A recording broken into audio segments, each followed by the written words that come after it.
It's Happy Hour again from Uptown New Orleans. Hello, I'm Grant Morris. Happy Hour is part of the family of shows on the podcast network. It's neworleans.com. When you walk into a bar in New Orleans and you pull up a bar stool, you never know who's going to be sitting on either side of you. What you do know is no matter what they look like, what they're wearing, whether they just got out of a limousine or just got out of jail, they're going to be happy to talk to you because that's New Orleans and this is Happy Hour, a cocktail-fueled 60 minutes of random conversation with folks who have nothing in common. Other than we're all New Orleanians in a bar today, we're at the fabulous Wayfair on Fredericks Street in Uptown New Orleans, which is a restaurant and a bar serving handcrafted food where they put fine dining into a sandwich. How many times have I said that, Andrew? A lot of times, and that's the first time that you weren't smooth through. I don't know why you started. You know this, Grant. You think I'd just be able to say, oh, till I do it again? This is your wheelhouse, yeah. Okay. Yeah. One more time. This week we're uptown at Wayfair on Fredericks Street. Wayfair is a restaurant and a bar serving handcrafted food and spirits where they put fine dining into a sandwich. That's better, yeah. And fine booze into a glass. They have a 3-hour happy hour here every day from 4 to 7. That's more like it, right? That's better, how I usually do it. Yeah. I don't know why I fucked that up the first time. Anyway, we'll take out the first version or not. Anyway, they have a 3-hour happy hour here every day from 4 to 7. Wayfair is on Fredericks Street. Have any of you been here? Kim Carson is here, the country music legend herself. Returns to Happy Hour. Thanks for coming back. Oh, thanks for having me. It's good to see you again. It's great to be here, and this really is a cool place. When I walked in, I noticed all the woodwork around the bar and around here. It's beautiful, and it's country. Well, it's real. It has real New Orleans. You just know that these came off of some great old homes here in the city. And I wonder how many old homes they knocked down to put the walls up here. I never even thought about that. Is that where this comes from? It's not faked up. It's not hardy plank. I don't know. It looks good to me. Tough to say. Okay. Even if it was, pretty real. Good idea. Good idea. Emily Zielinski is here as well. Hi, Emily. Hello. And Jean Fredericks is joining us as well. I'll tell you a little bit about all these people, shall I? Sounds great. Okay. Emily Zielinski, listen to this. Is a criminal defense investigator. I am. At a capital law office. That's what it says here. Yes, that is true. Well, I think we could do a whole show on each one of these words. Don't you think? Just one at a time? This is Andrew Duhon, by the way, if you never listened to the show before. That's the voice you just heard. Singer-songwriter, Grammy Award nominee. The record was nominated. The record was nominated for a Grammy. I usually say Grammy Award winner, but this time at least I pulled back on that one. So, Emily, you're a criminal defense investigator at a capital law office. Should we start at the back with the word office? Firm, office. How many people work in your office at the capital law office? I don't know. You don't know the answer to that one? Okay. We're off to a good start. You don't know how many people? 15? 10 to 15. I have no idea. How often do you go into the office? I'm at the office every day. Well, not and on weekends as much. And you're not sure how many people work there? That's correct. So, does that mean that all your investigating happens on the phone and online? No, I spend a lot of time out of the office as well. In the field? In the field, that's knocking on doors. Oh, so you don't really go into the office? I do. With a capital law office, I have a lower caseload than I used to when I worked at the public defender's office, when I was always in the field. But at a capital office, I have like 4 or 5 cases, so there's not as much field You have 4 or 5 cases at a time? Yes. And what have these 4 or 5 people done that you're investigating? They've all killed something. We're going to start there. Allegedly done. Allegedly. Okay. They are all... You're working for the law firm who's defending them. That's correct. Against killing somebody. They're all alleged to have killed someone. They're all alleged to have killed someone. Every single or person multiple people. you're investigating, you're trying to collect evidence that will defend them. Yes. That will prove they're telling the truth. I'm trying to collect all the evidence, and then I leave it to the attorneys to build the case. So you're actually gathering the facts that the attorneys allegedly build the factual case on? Yes. So what kind of bullshit do people tell you that you have to go and investigate? Everything. Frank down the street did that, or, Joe in the Treme, he's like 30. He'll tell you. He'll give you my alibi, all kinds of crazy stuff. These are hardcore people who have probably, or possibly not, shot somebody or stabbed somebody or killed them. Anyway, the other person's dead, right? There are deceased victims in every case. Deceased victim, okay. But the people that you're asking a question to, it works exactly like the shows, right, where they're always doing something, like you're you're talking to the shopkeeper, and he's inevitably like unloading boxes of fish out of the back of a truck while you're talking to him, and he like doesn't pay any attention to you, but he's like amazingly eloquent with his story. It's like that, right? It's exactly like that. It's like Usually it's like body bags and stuff. And they're like. And there's a sound effect before and after each time, like Don't. and then and then they start. Yes, the lighting is always perfect. Seems like an easy job. It is. It's fantastically easy. How did you get a job like this? After college, during college, I had to get an internship, and so I came down to the public defender's office here, interned and as an investigator, loved it, and then spent about 4 years there, and came to the Capitol office where I'm at now. And what sort of degree do you have? I have a criminal justice bachelor's degree, or it's sociology with a criminal justice concentration. So, what else? Sorry, I have so many questions. Go on, Andrew, go. When you are investigating, do you have a partner? I have. Sometimes you'll go in the field with someone, but generally not. It's like Bones or something. Do you usually play the good cop or the bad cop? No cops. Oh, right. No impersonating police officers. I mean, do you carry protection? You carry, a sidearm or personal. something? Hey, you said we're going to ask you. Oh, I thought you were talking about something. I don't carry, usually. Sometimes I'll have one in my car, but not usually carry. That's I've never your dog had on the leash, like a the little least fierce dog. intimidating thing Do you have ever. a license to carry a gun? I do. Like a concealed weapon? Yeah, I have a But you concealed carry permit. you don't have it on you at all times? I You keep it in the rarely car. have it on me, and it's rarely in the car. I feel best with it at home. Really? But that's where if I were to ever use it, I would be fully certain that this person does not belong in my home. Mm-hmm. Whereas on the street, it's a little iffier. You're I don't right. know. I don't trust my reaction in that situation. So if you go to our website, it's neworleans.com, you can see a photo of Emily Zielinski. But I can just tell you, in case you're driving around or doing something else or at the gym and you haven't got a way to look at it, how tall are you? Like 5'1" 5'1" 3/4". 5'1" 3/4", about 5'2", and you're relatively young, I would imagine. 27. 27. You're a sweet, nice-looking person. You could probably get a job doing anything. That's interesting. You don't look like the kind of person who's going to be out in the street encouraging people to tell you the truth about it. Which is why I was thinking more of a good cop, not the impersonating, but just, I would imagine Emily would walk up to your door and she wouldn't be like the angry guy on Dragnet. It'd be more like, "Hi, how are you? That's exactly I it. have a few Right. questions for you." I'm Emily, and I just want to know what you saw. Yeah. So mostly it's witnesses. It's mostly witnesses, sometimes family members, but generally the guy down the street who called the police. What did you see? How do you know? Did you see the perps? And they're more comfortable talking to you than maybe an officer or someone in Absolutely. uniform. Yeah. Right. Just take I have no authority to make people talk to me. That's what I was just thinking. Someone has to, when they talk to the police, they have to tell the truth. I mean, otherwise they're going to get in trouble. When they talk to you, there's no compunction. There's no reason to tell you the truth. I mean, they don't have to. Right. I used to take written statements where people would sign off and say, "This is the truth." Gave up on that idea. Not the office policy. But you're of the understanding that I'm just looking for the truth, but people absolutely lie to me, and it's okay. So the guys who are in jail, are they women too? I have no female clients. So the 4 to 5 clients you have at a time, how long does a case last then? I have one from 2008. That's an Orleans Parish one. It's like 17 years. I have one that's 3 years old exactly today.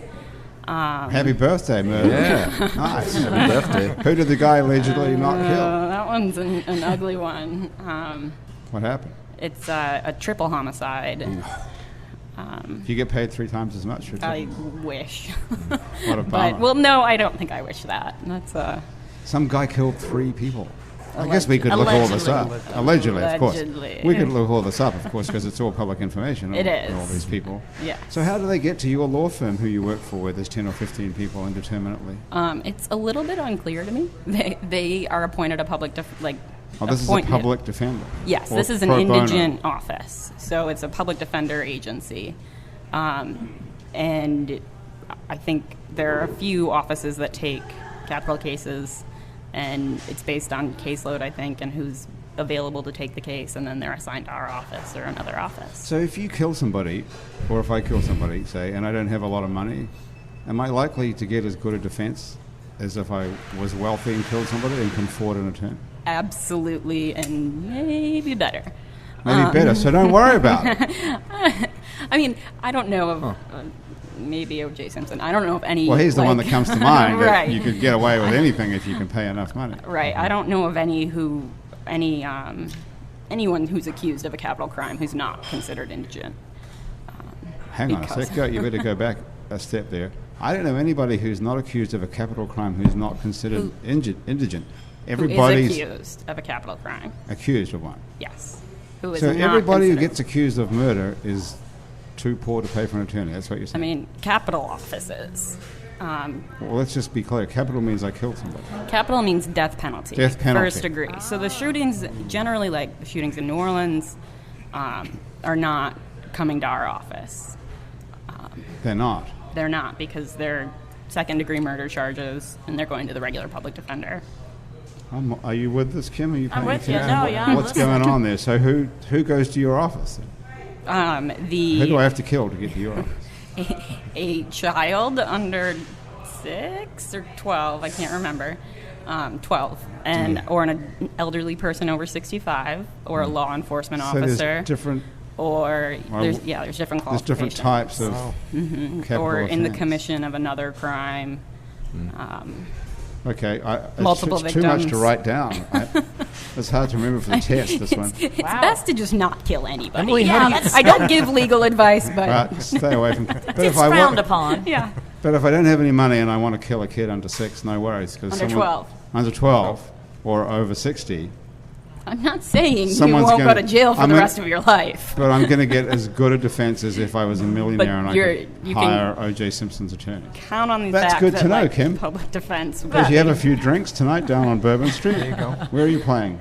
At the, I'm just sitting in at the Tropical Isle. sitting in the Tropical Isle. That could Yeah. drive you to murder right there. How many times All have you those looked hand out there at grenades. those tourists and thought, I'd love to kill those fucking people? No, you know the Not people. listening to me. Not once, because the people Oh, that come in. once. No, not once.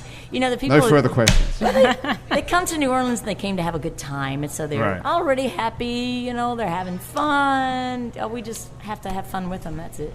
Easy job. So you don't care that no Emily's got the tough stuff, man. No kidding. I'm dealing with the people of New Orleans. I went to hear Hand Andrew play on the grenades. weekend. I noticed that there were Yeah. a lot of people not listening. Oh yeah, that's how it works. That's how it always is. Yeah. And there was like a quiet parts of the song, and there's just so much conversation. Yeah. You don't care about that. Yeah, at all. but that was like a little, festy event. Yeah, so. that was like a fun You thing. know. That was cool, actually. That was breakfast, by the way. So, how do you feel, Kim? You don't care that people don't listen either?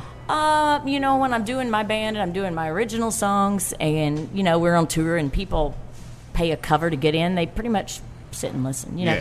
but you know if I'm called in to fill in on Bourbon Street and people are requesting Bobby McGee, you know, whatever, and they're just drinking and singing along, it doesn't bother me because I Who are you realize. filling in for that big fat guy?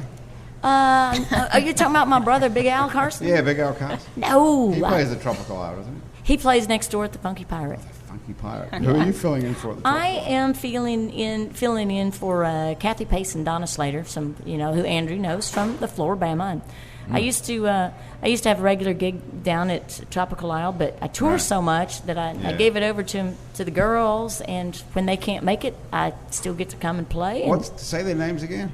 Kathy Pace and Donna Slater.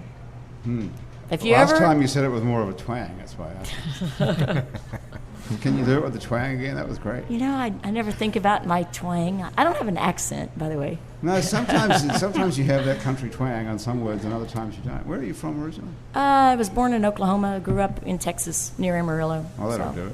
Yeah. Yeah, that'll do it for And sure. you're traveling a lot. You're in Germany or something last time I looked. Yeah, we've been All over going the to Europe every year since 2000 in mostly Germany and Switzerland, but also a lot in Austria, Denmark, France. Do you put it a all bit. together yourself? I do most of it myself. I have an agent in Switzerland that does a lot of the Swiss dates. I get some help in Germany, and then the rest I do. I Wow. book as much. I spend days. That's my day job. That's my day job. Never wanted a day job, but here I am. I'm at the computer, and I'm doing my own investigation of who can Bars in I Denmark. contact, Yes. on That's this the date. best kind of investigation. Yeah, to hire a honky-tonk band, and so it's part secretarial work that I do, and then part singing, and then I try to work in some songwriting when I get a spare moment. Yeah, when does that come into it? It's tough. With all the bills going up, property taxes and insurance and everything goes up, up, up, up. Prices of everything, food, everything up, up, up, up. But for musicians, we haven't had a raise in 15 years, maybe. So What are you talking about, having a raise? Having a You mean raise. down on Bourbon Street or live but gigs pretty in much New Orleans? anywhere. Pretty much anywhere. When the economy's not doing good, a lot of the clubs want to, they'll cut back on their fee a little bit, which means I got to cut back on my number of musicians in the band a little bit. Right. We used to be a 9-piece band. Now we're down to 5 now. No, but that has a lot to do with it. Trying to get the shows that are going to pay well, and then during the weekdays when we're kind of sitting home, I don't know about y'all, there's not much good on TV. I just as soon go out and play some music with some friends on Bourbon Street. Pick up some money. So Yeah. What are you writing these days? What sort of stuff? Lately I've been writing pretty much straight up honky tonk music. I love that. I grew up in Texas and Oklahoma, so I love not just the country like Emmylou Harris. I love that, but I like that honky tonk stuff. Ray Price, Gary Stewart, the style. If you're not familiar with honky tonk music, it's like Roadhouse, a beer joint. You shuffle. Makes you want to drink, makes you want to cry. It's real hardcore. You want to play something? Dance stuff. Yeah, I'll play. Okay. I'll play one. Let's do it. What is it? I'll do one I wrote with my buddy Larry Parcell from Houston, from the Honky Tonk Heroes, and this is the title cut from my latest CD. It's called Enough Heart Left to Break. See, Jane's already wanting to drink. It's working. And I didn't know I had enough heart left to break. I thought I had more hurt than a heart can take. Yeah, I thought I'd love you just a little, but that was my mistake. I didn't know I had enough heart left to break. I've bet my heart on love time and time again, and if they crowned a heartbroken fool, I think I could win. But I had lost all feeling in this calloused heart of mine. Then you came along and broke it one more time. I didn't know I had enough heart left to break. I thought I had more hurt than one poor heart can take. Well, I thought I'd love you just a little, but that was my mistake. I didn't know I had enough heart left to break.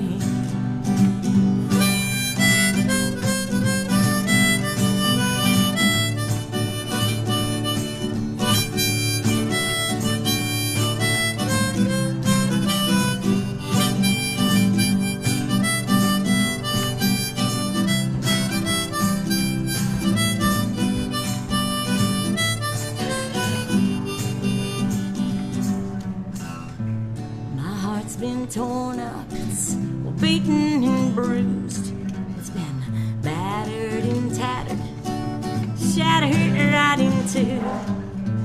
I know love's a gamble, it's a roll of the dice, but it's not so bad to lose if you don't pay the price. I didn't know I had enough heart left to break. Had more hurt than one poor heart can take. Yeah, I thought I'd love you just a little, but that was my mistake. I didn't know I had enough heart left to break. Well, I didn't know I had enough heart left to break. Oh, nice. Does it make you want to shoot tequila? Yeah. Have a shot of Jack Daniels? Well, start it a fight. makes me want to kill somebody, the person who broke your heart. That's the legendary Kim Carson off the album Enough Heart Left to Break. Correct. That's nice. That's a nice song. It's kind of sad, but you've left yourself wide open now, of course, this whole conversation about who did it. Oh, I mean, it's a long. You want the entire list or the top 10? Okay, last time you were on the show, we talked about a guy who you were having a relationship with who owns a bar here. And Did we talk about him? yeah, we did. And you can go back and listen to it. Just search on our website, it's neworleans.com, for Kim Carson, and you can hear that conversation. He's still in the picture. He's still around, because that was a good couple of years ago. Yeah. Now, usually what happens is, I'll start dating somebody, and then I'll say, hey, I'm headed off to South America. I'll be back in, 10 weeks. And I come back, well, guess what? Gone. Right. Right. And then a couple months later, oh, yeah, I'm going over to Europe. I'll be back in 13 weeks. Gone. Right. But now this one, He's stuck around. So how many years has it been now? I guess we've been friends a long time, but about 2 years dating. Oh, 2. And he's the guy who owns D-Max Bar. Right? Yeah. Okay. Yeah, David McGee. Yep. Okay. 2 years. And what does he do? He has to stay here because he owns a bar, so he can't go on the road with you. Right. He's he stays here. He owns Park Construction, but a lot of his time at 5:30 every day, he is at D-Max like the Godfather in an Italian restaurant. He sits there. People come in, if they want to get their vodka or their hot sauce in the restaurant, or they want a gig and everything. And Andrew, you should come play over there. I already told him about you. I go, oh, you gotta get Andrew Duhan. But they've got music 7 nights a week. Okay. And even on brunch, Michael Pierce plays a great brunch on Sundays, and they've got great food. So food and music, those are the two things New Orleans really known for. Great food, great music. And you got them both at D-Max on what street as well? It's on South Jeff Davis. It's 542 South Jeff Davis. It's on the corner Broadway. of something. Yeah, it's just a block off of Tulane. It's a block off Tulane, right? Yeah. Okay. Yeah. And what kind of people go there? It's local as well. It's a real neighborhood bar. Right. Oh, yeah, it's a real mix. It's a real mix of people. Some people come in, play the video poker. A Sunday during the Saints game, he won like over $1,000, and I thought, well, I should have done that instead of, betting on the Saints. So, Really? Gave me a heart attack there. So what's going to happen? Are you going to get married to this guy or what? I don't think we're either one of us interested in that. That's the beauty of this relationship. Yeah, that's good. That's what's keeping it together. Exactly. Fear of commitment. Exactly. We have that in common, you see. That's a good quality. Nice. That is good. Yeah. Because that's tough. That's a tough thing for a musician, which what you're saying, it's not a joke. It destroys almost every relationship you've ever had. Yeah, but you know what? The good thing is, when I'm happy, I don't write a lot. I know people say if you're happy, write love songs. I never wrote a love song. I never did. I don't want to jinx Andrew's it. in the same boat. Yeah, I think I just break my heart on purpose. Yeah, you get bored. Hey, let's stir up something and write about it. Yeah. Do you think that's true, that if you were happy, you could never write anything? No, I would just write about different things. I know that feeling. I know when I feel content in that realm of my life, then I write about other things, and that's fine, But I think the depth of a sadder song to me feels a bit more human, and the folky little story that I might write if I'm content, if I'm heart content, then it ends up being a bit more.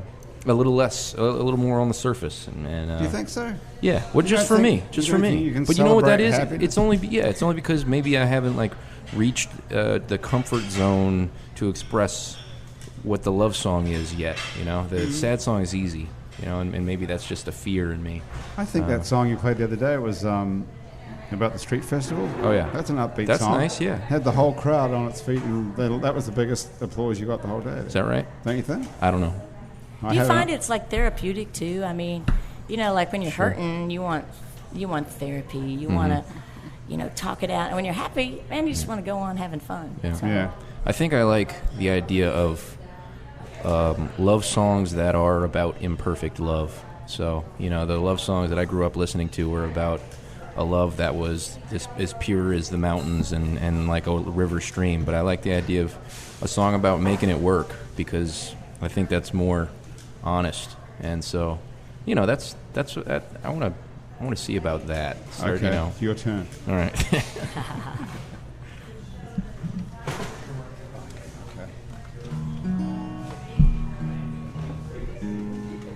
This is the guitar with the autograph on it. That's right. It's wearing off. Yeah, it is, yeah. Need to get some more on here, I guess.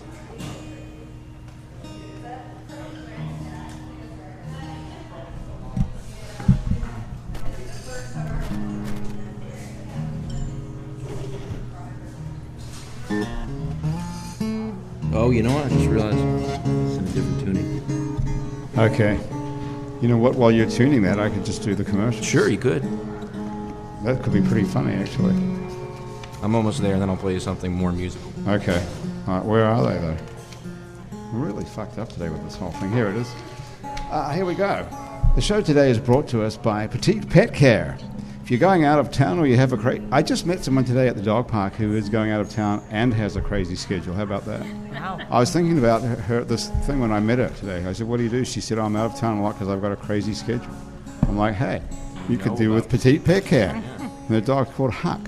Anyway, it's brought to us by Petite Pet Care. If you're going out of town or you have a crazy schedule like the girl at the dog park, the folks at Petite Pet Care will take care of your pet in his or her own home.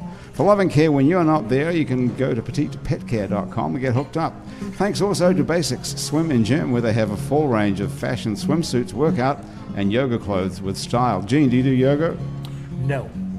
Basics Swim and Gym is on Magazine Street near Jefferson Avenue. Gene, this one's for you.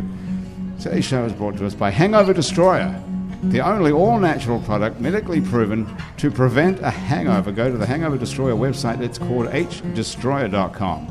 Write the words happy hour in the coupon code if you're sober enough to do that, and get 30% off of Hangover Destroyer. And you too can seize the dawn thanks to unlistednola.com, which is the revolutionary new way to buy a house in New Orleans. If you know what you're looking for, you can find your perfect match, like the guy at D-Max, before it comes on the market. It's the match.com of real estate. It's called unlistednola.com, and background music today provided by the in-tune guitar of Andrew Duhon. Here at Wayfair, where they put fine dining into a glass and something else. Oh, you ruined fine dining in glass. Gross. Oh, that can't be right.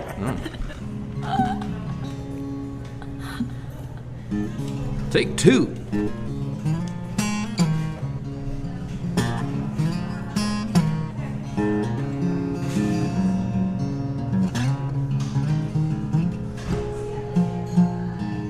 This highway bone is broke. Every time you run your love right over me, it hurts like hell to ride. What if it don't get better? What if I'm only good at writing letters, but never the shoulder you can cry on? And if you ever had to ride on, I'd let bygones be. But every time I come home, you still shine your light. All I wanna feel is your hand in mine, and all I wanna see is you and me all down the line. You know I never could stay in one place too long, but your love feels like home.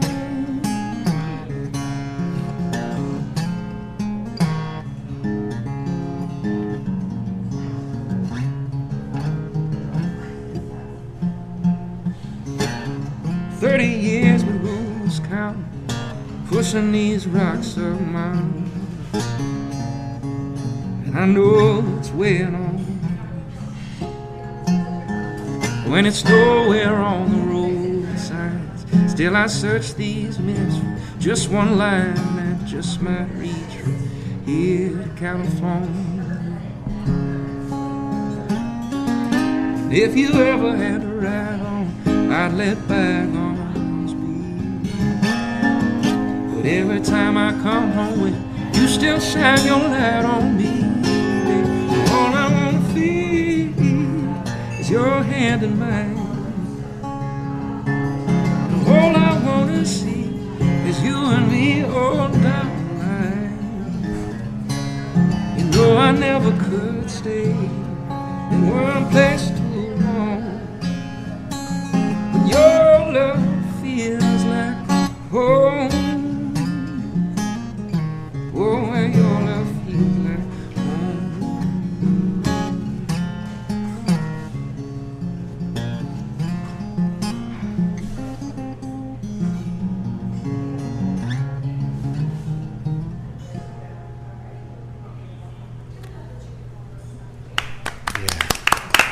Sure. No, that was beautiful. Kim, what do you think? I love it. I've always loved Andrew's writing and singing. He's like our own Ray LaMontagne, you know. He's New Orleans' own. That's the real deal. That's a beautiful song. Thanks, buddy. Is that new? It's new. Okay, nice. Yeah. Very nice, actually. Yeah. It wasn't even sad. No, it was kind of like a love song. Yeah, And it's sort I of know. hopeful. That's pretty like far along the love song threshold, you know, in terms of my spectrum. That's That's a happy song. yeah. Emily, what'd you think? It was great. I really liked that. Thanks, Emily. I enjoyed that.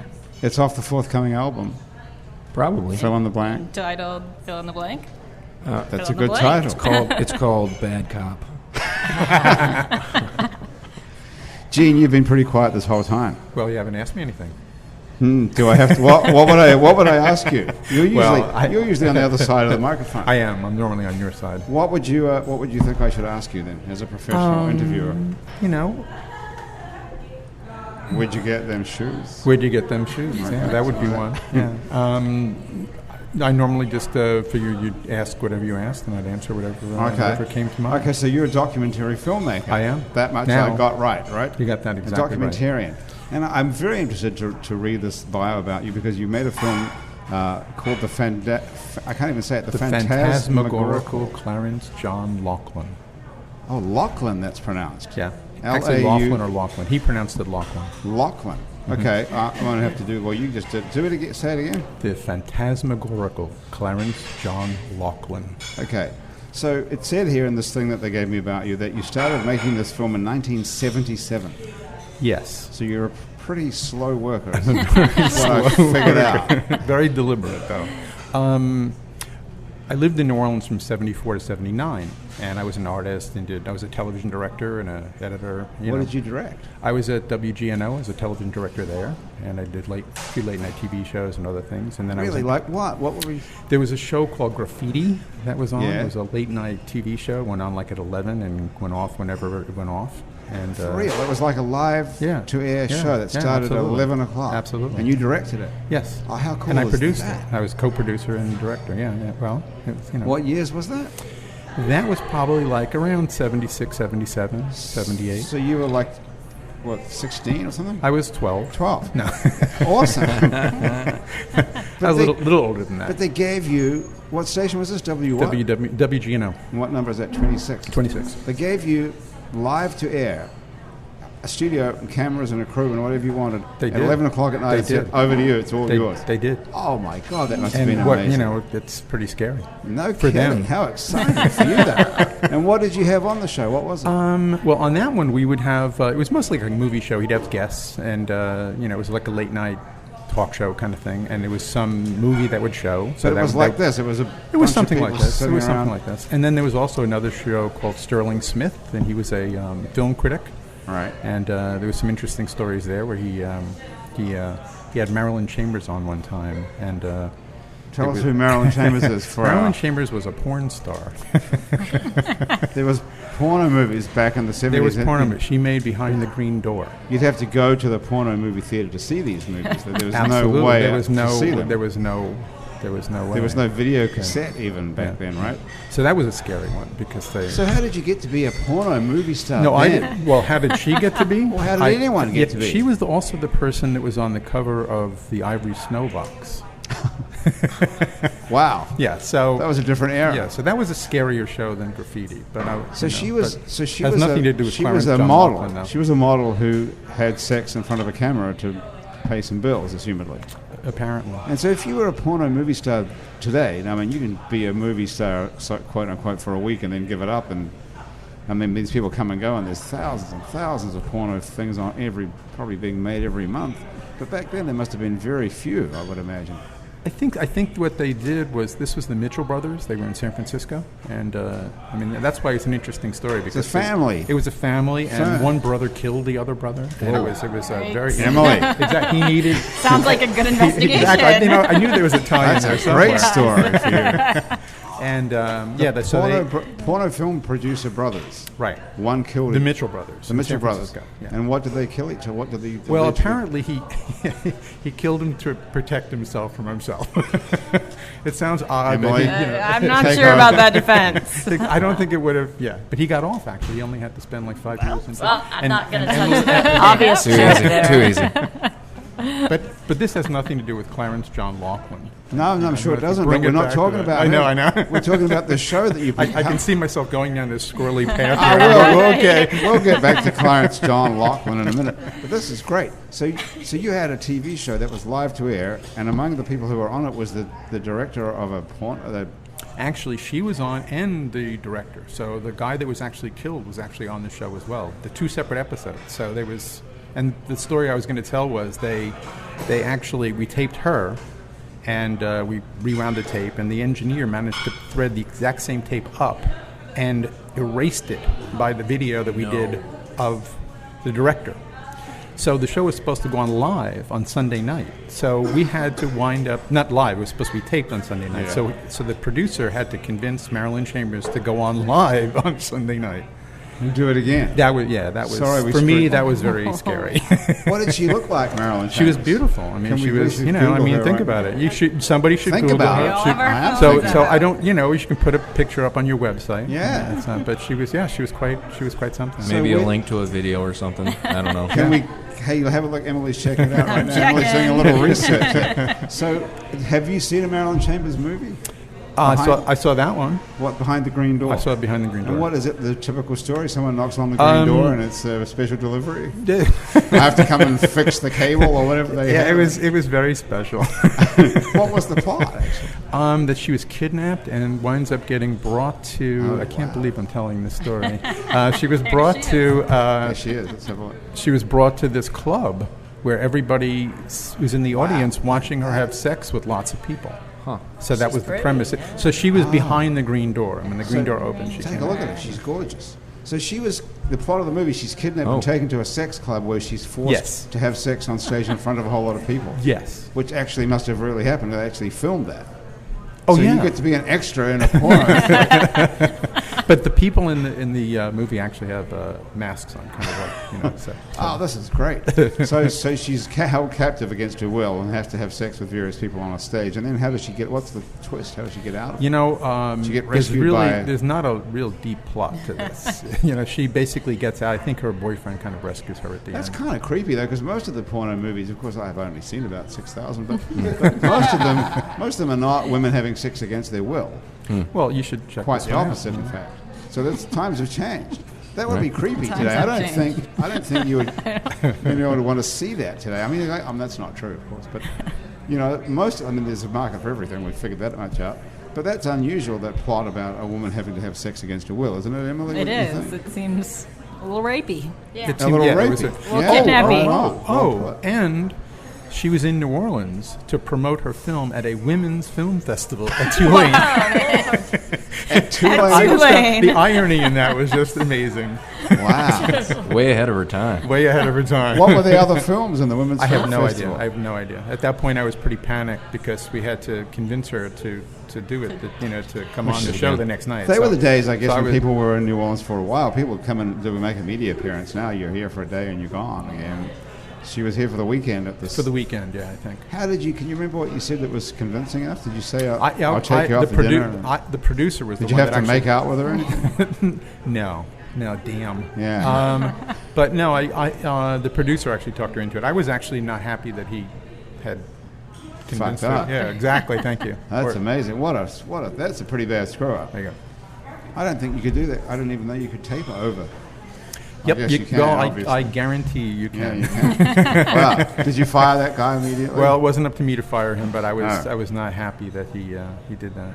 So what was graffiti about? Was it comedy stuff? Or? No, well, he was. It was the same kind of thing. It was basically it was a later night one. So he had people that were in the movies would be on sometimes, or it would just be him talking about the movie and take phone-ins and things like that. So it's a typical late night TV movie show. Pretty cool, though. Yeah, I thought it was don't think okay. they have much live to air anymore, do they? No, I think Can't it's imagine. They scary. can't, can they? Yeah. I mean, Well, I guess. people are. I don't know why I not. don't know. Nobody What's wants. the delay? Yeah, to- there's a little There delay was, there. there was no 7-second delay then. There wasn't anything. No, So, no, did you ever have anyone who did anything dangerous? Well, there actually was one story where someone called in, and I'm directing this, so I have no idea what's about to be happening. And he says, I'm Joe Blow from East New Orleans, and I wanted to ask Marilyn Chambers, so I have a nice close-up of Marilyn, if Sterling Smith, and I have a close-up of him, and that was, it's a tight shot, is as boring in person as he is on TV. Wow, nice, okay. So his face just went completely red, and she cut to a wide shot, and I looked into the audio guy, and he just shrugged his shoulders like, hey, I don't know. They were actually coming in on carts, so we were actually recording them. So he did know that question was coming up. So but she got out of it. She said, oh, no, he's very sweet and blah, blah, blah, blah, blah. That's like, are you still beating your wife? That kind of questions. Yeah, exactly. No, he's not as boring as he is on TV. He's great. Right, Yeah. right. So this funny. whole thing Okay. came up when you were talking about, was it scary to do live shows? The graffiti show wasn't scary, but the one with Marilyn Chambers was Right. very scary for So this is what obvious you were reasons. doing when you started shooting your documentary in 1977? No, I was also an artist. I was an artist, and I worked at I was part of a gallery called the Freeman Anarcha Gallery, and Clarence Laughlin was actually one of the artists there. Okay. And the gallery owner asked me if I would videotape him talking about his rare book collection. He had 30,000 books, and he lived in the attic of the Upper Pontablo. Wow. And the floors were literally bowing because there were so many books. And I knew him. I had been to some salons that he had. And he really was a fascinating man. And so I went up there with David Hershkovitz, who is the publisher of Paper Magazine, if anybody knows Paper Magazine in New York. And we interviewed him. And but he's a cantankerous, difficult human being. And he started, I have 2.5 hours of footage, and for about an hour of it, he's yelling at me. Wow. He's screaming at me, telling, "Don't shoot that," and and taking the books and turning them sideways and say, "Shoot them this way." So when I was done with the shoot, I thought I was making a little 10-minute promo. I thought easy peasy. You go in, you shoot the books, you shoot him. No. It was they spent 7 minutes on one book. What doing? He was talking about. He loved his books. And he then was there's just 29,999. exactly to go Or whatever. So when I was done with it, I did cobble together a 10-minute piece, and then it went away, and I moved to San Francisco, and I was there for 35 years. And David, the guy that interviewed him, convinced me that I needed to do something with this footage. So I dusted it off, and I looked at it, and I still got kind of angry at him. What format was it? It was 3/4 inch, film? old 3/4 inch. 3/4 inch, Yeah. but that's videotape. That's old videotape, Right. Very old. And what do you play that on? You have to have one of Old those big old decks, cranky and a lot, most of it played back, but there was probably about 10-15 minutes that was just not retrievable. Right. It was at the head of things. and stuff Okay, like that. so you pull this out of... So I pulled it out, Dusted off? Oh, dusted it off, and I looked at it, and I went, yeah, I got to do a documentary on this guy. Wow. So I moved back to New Orleans, and I, worked How on long it. ago was that? When did you About move 4 back? years ago. Well, Just 3 years ago I moved back here. About 4 years ago I started working on it. So you moved back specially to do this. Kim, are you I thinking knew of I leaving? knew- Because you have to go... Do you have to go right now, or you want to do one more song? You have to get out of here, yeah, I right? got to get going. Go, okay. So- wanna have her do Kim's the got song? an actual job You know, to I- go to on Bourbon Street tonight. I'd rather listen. You wanna? No, I'm enjoying this. I'm Googling. I'm going to Google. I've got my notes. I'm going to check this all out. Okay. You really have to get out of here right now. We haven't got time to get one more song out of you, for real. You can go if you have to, don't worry. I'm not asking. Well, I need to head that way. Okay. So, So- but I want to hear the rest of this. And Okay, all right. Okay. So Well, you moved back I here- should get some real mandatory things out. The film will be shown again. It's called The Fantastic. Well, no, we're going to keep talking after Kim Oh, okay, goes. Don't okay. worry. Yeah. So you can I'll hear keep it on going the- in order. So you came back to New Orleans. Came back to New Orleans 4 years ago. 3 years ago. 3 years ago. And worked on the specifically to make this documentary. documentary. What were you doing in San Francisco for the last 35 I did a lot. years? I was a tech guy. I kind of became a technology person. So I was, designing systems and engineering things. And Nothing to do with film or TV. Nothing to do. Well, it dealt with the technology aspects of film. So like video conferencing and streaming and stuff Did you like that. invent anything like this? Were you creative? I had a couple software companies. So I invented some things. I suppose. What did you invent? Well, I had some software that did scheduling and network control. It was kind of boring, but when you have networks around, when your rooms all around the world, and you have to, this is years ago, and you had to actually know when 10 rooms are available around the world and set up a network so that you can connect them all so they can have a live conference. That was a big deal then. You mean it kind of like we do like Google Hangout or Yeah, Skype exactly, or something now. exactly. But So that was this a is like precursor to all that. yeah. This is before there was an internet. This is like when you had to literally set your own networks up. How would that work? How did you do that? Well, it depended on the network. So basically, you'd have to have a nailed-down network. So it was only large corporations that could do this, and Okay. they basically would make connections, and we would switch the control. So Switch there was still an internet, as we know. no, there was no internet. There was no internet? There was no such thing as the internet. so The what internet did not exist. What are we on? On the phone? You're on. Well, it depended. You're on. Normally either wire or fiber connections, and fiber was even new. So it was just early days of networking. It's like telephone, heavy-duty telephone lines is basically what it was. And It was most what of we used to call ISDN lines? Or even something it like was that? even so. My companies preceded ISDN, and then moved, and then when ISDN happened, and then even into the internet. So the companies that I had kind of watched that whole thing happen. Were you one of these guys who invented something and then sold it for millions of dollars to Microsoft? Not millions. I managed to license something away and get my little golden parachute for a little while, and it's fun to have money and spend it. Yeah, and then you have to go back and dust off the documentary and try and sell it to some suckers. So So you're not wealthy enough to live for the rest of your life without worrying well, it about depends on how long I live. how you feeling. That would be a good story in itself. I'm happy. I've got nice kids. They've had a chance to do a lot of nice things, and I'm having a good time. And I think that's about all you get. Yeah. And you move back to New Orleans. That's and I gotta moved be back good. to New Orleans, and I Is get it a chance. cheaper to live here than San Francisco? Oh God, yes. Still cheaper. Oh God. I mean, that's I have good. a friend that had a place, and she had a 400 square foot studio, and she paid $3,500 a month. Oh my goodness, Wow. So, that's insane. Yeah, that's what she thought. That's She moved to Providence, and now she has a much larger place for much less money. Wow, that's it. So anyway, tell us something about this guy who you made the documentary about, because I read this thing here, and it says, this could be just me, but it says, many people consider this photographer to be the father of American surrealist photography. Yes. I'm going to ask these two other guys. What is surrealist photography? Andrew, Emily? Andrew first. Okay. Yeah. This is I have tough. no clue. I don't know what a surrealist I'm only going to tell you why I don't understand it. Okay. Because, you could understand surrealism in painting, but if you're taking a picture of the real world, how is it surreal? Okay. I'm with you on that one. Emily, want to have a shot at it? Is this before the time of photoshopping? And Oh, I don't know. Yes, I'm yes, just yes. reading. This is Yes, this is It says the phantasmagorical Clarence John Laughlin, So this is- an American he- original, is a documentary film about New Orleans photographer Right. who many consider. So not everybody agrees that he's the father Someone of else American is. surrealist. That's a hard thing to completely put on somebody. I mean, there's some debates on maybe Man Ray was, but he was in Europe. Well, tell us what it is, because I haven't got So a clue either. it's That's 3 out of 3, it is by the way. It is a hard one to So, surrealism is basically you're doing things that bring in either mystical things or juxtaposing different kinds of reality on it. So you get this sort of thing that it's a little cognitive dissonance. You're not quite sure. He did a lot of multiple exposure things. Okay.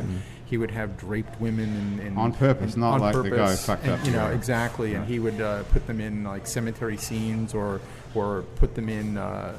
You'd have to look at some of his photographs. I mean, they're beautiful photographs, and he had 35,000 prints by the time he was done. 35,000 surrealist photos. Well, not all of them. He actually had a lot of different categories. They one of the things in the documentary is they said that they thought that he was 5 different kinds of photographers. So he had the surreal stuff. He did architectural things. He did a lot of.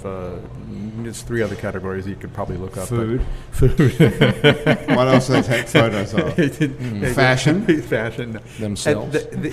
Self-portrait? Selfie? He worked for Vogue for 3 months and then managed to months? alienate Edward Stieglitz, who was the guy that was headed up the Vogue photography thing, and kind of pissed So him this off. guy's not alive anymore, is he? No, he died in 1985. 85. 1985. And how old was he when he died? He was 79. And did he have the... He was talented enough to be irascible and annoying and cantankerous? Oh, he was phenomenally talented. He's an amazing photographer. He was actually famous in his own right in his day, but when you see the documentary, you kind of see why he alienated so many people. They say that Clarence wasn't his own worst enemy; he was his own assassin. Oh, wow. That's a great sentence. Yeah, he had 5 wives, was married to one twice. Oh my He God. alienated everybody, but he knew everybody too. He knew Ansel Adams, he knew Imogen Cunningham, he knew all these people, and he's in every major collection, every major photography collection in the world. He's at the Metropolitan, the Museum of Modern Art, the New Orleans Art.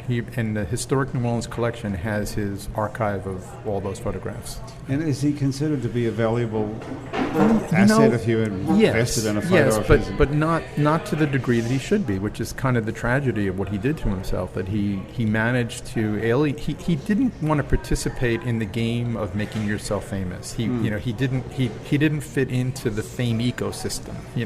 Okay, what is that about people that are like that? Because that's a sort of a well-known type, isn't it? Mm-hmm. I mean, you're in this business, Kim and Andrew too. The self-involvement thing. Yeah, I mean, why would you? What is that? What is that sort of self-destructive? I don't want to be a part of the system. I'm too good for it, or maybe fear of success is part of that. Is that true? Is that a real thing? I'm not scared of success. Bring it on. I'm more scared of failure. I'd love to try it.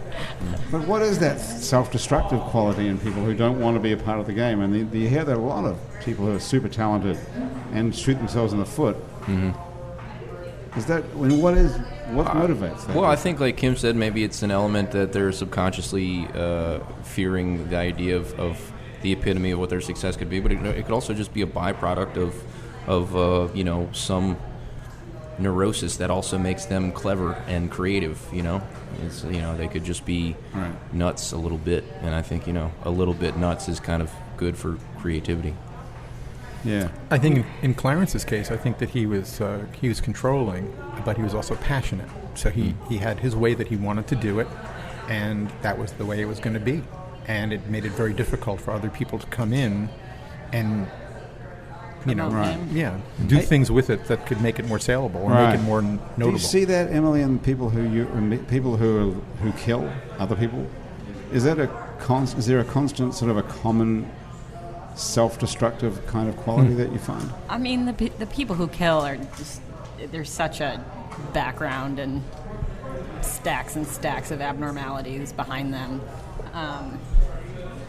But I mean, to change this up back to what it was, is that I think it takes a lot of energy to self-promote, and it takes a little bit of like selling yourself out, and it sounds like he just didn't want to do that. Yeah, he wasn't going to do that. He was very distrustful of the people that were trying to help him as well. But it's one thing, yeah. Well, so now we live in what you might call like the do-it-yourself artist world. But back then, was it anything like the music climate wherein you hit the Chitlin circuit, and once you were on the radio, man, you had the agent and you had the manager and you had the label, and that they were going to do that for you. So in the art world, was it the same thing? I mean, because back then, I'd imagine if you just focused on making a great product, you had a much better shot of that financial success or success in that world. So it sounds like he not only did he have that, but he was self-destructive in terms of alienating people. He basically, if he was part of a gallery, he would distrust the gallery owner, for example. Yeah. And he just was not willing to let go and to see that people were really trying to promote his work. Mm-hmm. Well, that's where you're right, Andrew. That's just paranoia and craziness. Mm-hmm. And that's a self-destructive. Well, I was wondering about murderers, though. Do you find that there's any commonality at all in your research, in your experience? Backgrounds of trauma. People who, I could never conceptualize the life that they've had. And that doesn't excuse murder, but it's such a different ballgame, for lack of a better term. People who have just grown up in terrible environments, or even like the kids who are growing up in New Orleans today are going through a lot of trauma. Katrina everyone here went through it, but it's not as respected for what a 10-year-old experienced when their life was turned upside down. And I think that's a huge factor that people underestimate. Is that right? The trauma and mental illness.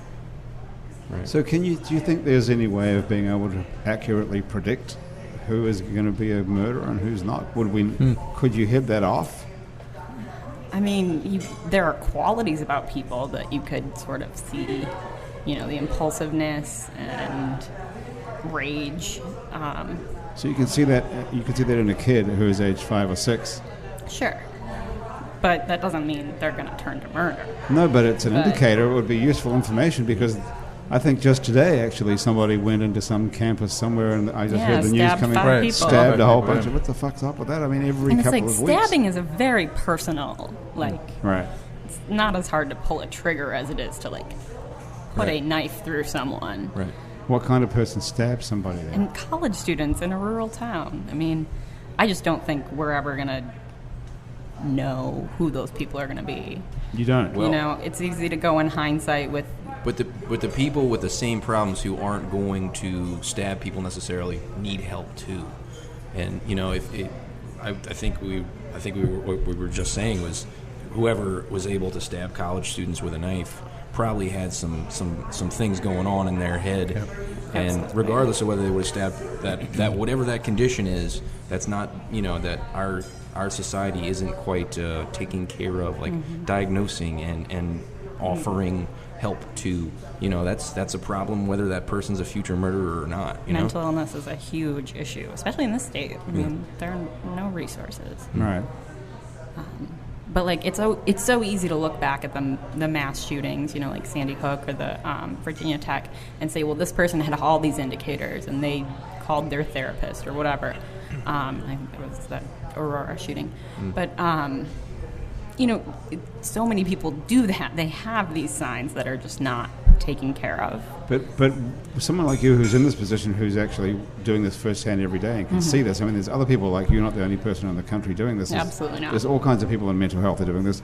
We're never going to get gun control in this country. We're never going to get knife control in this country. Right. I mean, you can't control those elements. You can control, however, this list of qualities that people have. You could actually have a control of that. You could say, if somebody exhibits by the age of X years old these 10 qualities, the chances of them actually going to kill someone is XYZ, right? There is a ranking out there about that factors in the pieces of your childhood and these risk factors, whether you had an abusive home or an unstable home, and being a male versus a female. There are risk factors and a score that go along with it, but then what's the next step? Well, what is the next step? But we could have a list of these qualities that if a teacher or a parent or somebody checks 8 out of 10 of them, what do you do then? Is the question. You get help. And what does help look like? Is it years and years of therapy? What is it? I have no idea. You have no idea. You really have no idea. I really have a sociology major. But of all this experience you've had in the field of talking, you have no idea what we would. But you have no idea how to treat. But would it be therapy or? I don't know. I think that you could just kill people. I mean, some people take that route. You could knock out all the people who are going to be killers. Birth control. Birth control. They're already born. They're already 10 years old. You couldn't really. So this is a 30-year plan then. Well, that way you could get down to that. You could preemptively. You could have. This is where you come back to work, Gene. You got to figure out an algorithm now. There you go. For who is most likely to give birth to a killer. I'll start another movie right away. So what's going on with... Do I have 30 years to develop that too? You have another 30, hopefully. Yeah. So we're going to get out of here in a minute, but tell us about the phantasmagorical Clarence John Laughlin film. It just screened at the New Orleans Film Festival and was a jury finalist. I was all excited about that. All right. And it'll be screened again at the Historic New Orleans Collection, which is where his collection actually resides, on December 12th at 1:30 as part of the NOLA Photo Festival. Cool. And let's just make a point here before we go on. That's December 12th, 2015. 2015. People December 12th, 2015. 2015. Right. Okay. And what is the website where we can go and find? There's a Vimeo site. Just if you do Clarence John Laughlin, Google him. Yeah, you can just Google him and you'll find it. And there is a website that I'm building now, but it'll take a while. How long is this movie? It was 88 minutes. It's now I'm cutting it down a little bit less. So it's about it'll probably be about 80 minutes when I show it. So it's like a feature length. It's a feature. Yeah, it's definitely a feature length documentary. How interesting. Yeah. Yep. Yeah. Never heard of this guy. I'd never heard of surrealist photography. I'm still not sure what my job is to get you to know about him and to and hopefully people will appreciate his work, because he really, the bottom line is that no matter how difficult a human being he was an amazing human being. and the work that he created just needs to be seen by people because it'll inspire people. I mean, it's brilliant work. I'm interested to find out more about this. Yeah. We've got links on our website. It's already working. So you do that, and I'll go off and I'll work on my 30-year project. Okay, great. And Emily, you can go back and work on your Italian. Yeah. We didn't even get to that. No. How's your Italian coming along? Io bevo vino, and I don't even know if I'm supposed to say. What does that mean? I like wine? I drink wine. I drink wine. And I don't know if there's supposed to be like a the in front of the wine. Well, or who's teaching you Italian? Duolingo. Duolingo. It's a free app, and I highly recommend it. They send me notifications every day that I haven't practiced my Italian. Oh, really? Why is it free? What do you... I mean, it's just a free app. Why would someone make a free app, I wonder? I don't know. I don't think there's anything to buy in it either. I haven't been Maybe on it in a while, but... I wonder if it's really for real. I wonder if you're really learning Italian or you're learning something. I think I am. Bogus. I mean, vino, right? Yeah. Vino sounds Italian to me, but I wonder if it sounds like wine. You could come up with some totally bogus thing, given that it's free. Right. Well, And tell people they're learning Italian. It's actually God That would knows be what. very fun. That seems like a good 30-year project. That's a great idea. Emily Zielinski, thank you so much for joining us today. Gene Fredericks was here as well, and the fabulous country music legend Kim Carlson, who's gone off to play on Drink Bourbon hand Street grenades. and drink hand grenades and play for people from Iowa who've had way too many hand grenades already on Bourbon Street. That's right. That's where she is tonight. You can find out more about all these people on our website, itsneworleans.com. Thank you so much for joining us. Thank you very much. Andrew and I are out of here. We'll be back here next week. The show is produced today by Graham DePonte, who actually was here for 5 minutes. Where did she go, by the way? In and out. Who She knows? slips in and out so quick, doesn't she? Chris Kehoe is our associate producer and technical director, and Christian Unruh is our music director. Our theme music was written by and is currently being played by Mitch Foreman. If you'd like to be on our show, and you can stay upright for about an hour and say the word vino, drop us a line. Our address is on our website, itsneworleans.com, where you can also check out many more happy hours, as well as some other shows we make here. Out to Lunch with Peter Raschuti, live from Commander's Palace, True to the Game, with the fabulous Chris True. Midnight Menu with Margot Moss and the Man Who Ate New Orleans. Ray Canada, Louisiana Eats with Poppy Tucker. Milo's Music Parlor with Kim Vu, and you can also hear the revolutionary new way to buy a house in New Orleans, unlisted NOLA. You can keep up with us on Facebook, on Twitter, and a bunch of other time-sucking social media as well, and all of it we're called It's New Orleans. You can find photos from this page, from this show, on neworleans.com and on our Facebook and Google Plus pages. Those photos were taken today by Catherine King. Alison Moon is back from France, I believe, in a week or so. If you're listening to the show on iTunes or Stitcher or some other podcast app that you prefer, thank you so much for subscribing to us. Take one moment to rate and review us. That helps other people find us. It only takes a minute, and I don't know how many stars there are, but just take off one so it looks legit. Our show's recorded live today at Wayfair on Ferret Street, where they put fine dining into a sandwich and fine booze into a glass to have a 3-hour happy hour here every day, and an awesome brunch on the weekend, Saturday and Sunday. Happy Hours production of INO Broadcasting for itsneworleans.com. I'm Grant Morris on behalf of myself, Andrew Duhon, Graham DePonte, everybody back at INO Broadcasting and around the table here at Wayfair. Thank you so much for joining us. We'll see you back here next week on Happy Hour.